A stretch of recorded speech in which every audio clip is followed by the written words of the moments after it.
To'xta birodar. Alloh azza va jalla uchun bir pas to'xta, nafas ol. Bu dunyoga faqat shu uchun kelmagansan, tushun. Ibodat ham qil. To'xta, masjidda azon aytilyapti. Bir kir, sajda qil, Allohdan rizqingni so'ra. Alloh g'oyibidan sen g'izzillab topayotgan kuningni oyog'ing tagiga qalashtirib tashlaydi. Ishonmaysanmi shunga?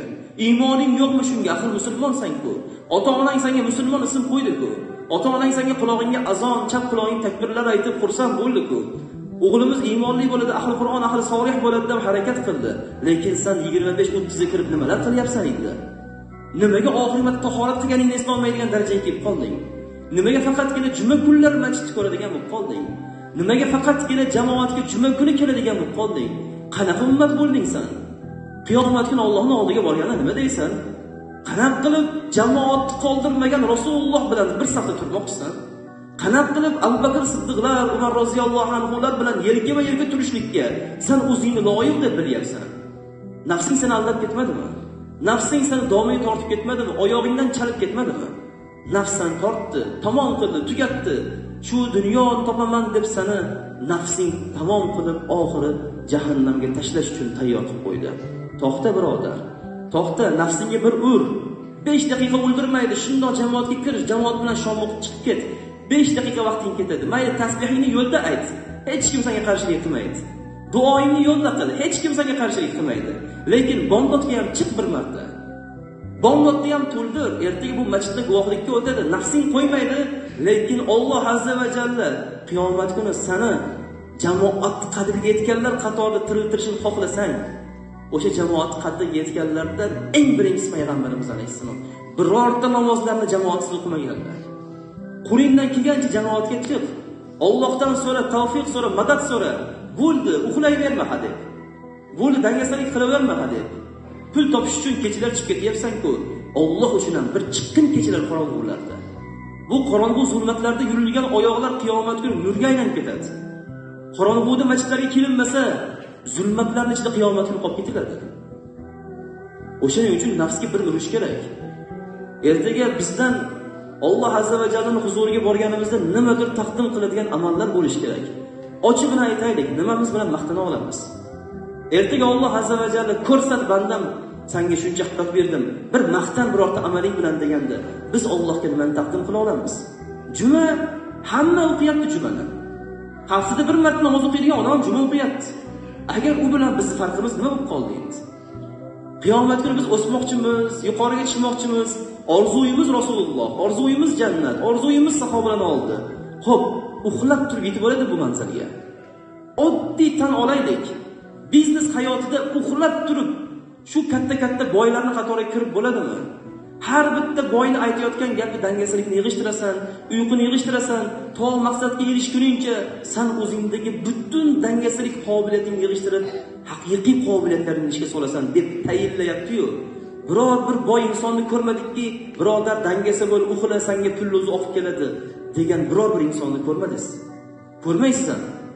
Chunki uxlagan odamga hech qachon pul kelmasligini hamma biladi. Uxlasa pul keladi, faqatgina maqsadga erishish uchun ancha maqsad qiladi, ancha reja qiladi, nazorat qiladi o'sha rejani. Boradi, ishni zo'r yo'lga qo'yadi, keyin uxlaydi. Endi o'zi kelaveradi. Biz ham o'lguncha ibodatni zo'r qilamiz, uxlamaymiz, harakat qilamiz, qabrga yotganimizdan bitta uxlaymiz, o'zi kelaveradi. Bir xil. Qiyomat kunida Allohning huzuriga albatta borish bor. Mana birinchi nafs yomon nafs deyapmiz.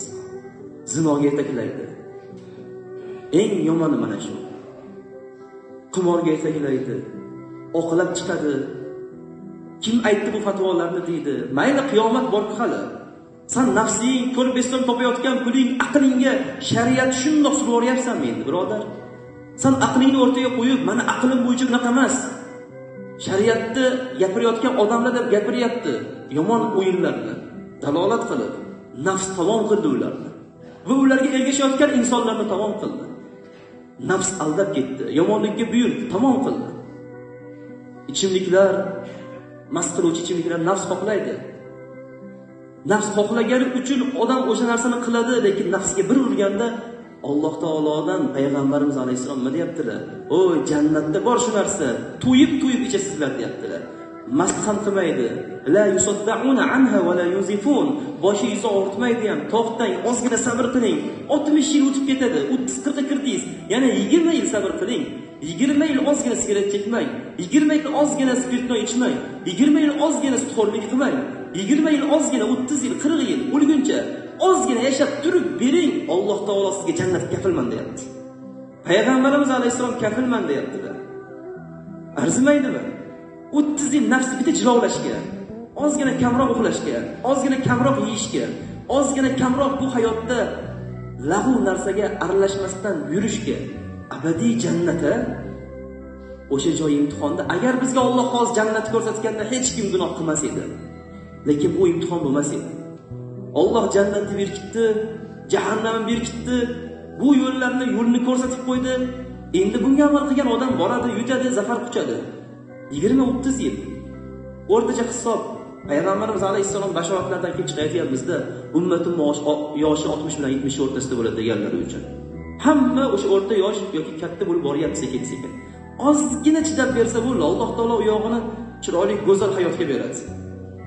Hammasini Alloh taolo muhayyo qiladi. Jannatda ishlash bo'lmaydi, terlamaysiz. Ertalab chiqib ketmaysiz sahar gallasida. Namoz ham o'qimaysiz, ro'za ham tutmaysiz, zakot ham bermaysiz, haj ham qilmaysiz jannatda. Hech narsa qilmaysiz. Bu dunyoda ozgina sabr, nafs ammorani ozgina tugib qo'yish. Yomonlikka undaydi, birov haqqini yeyishga undaydi. Hozir odamlar shunaqa bo'lib ketyapti-da. O'sha 20 yil yaxshi yashab olay deb turib, birovlarning haqqini yeyapti. Mayli, ye, hal tish chiqargan pulli ham keladi. Faqatta'a am'ahum deyapti Alloh. Ichak chavoqlarini teshirgan kun keladi hali deyapti. Ichak chavoqlarini burda qilib kesib yuboradi. Ular ichgan suvlar deyapti. Ehtiyot bo'lish kerak ekanda. Ozgina vaqt ichida shuncha gunohni olib borib, ertaga jahannamga degan gapni eshitish eng yomon.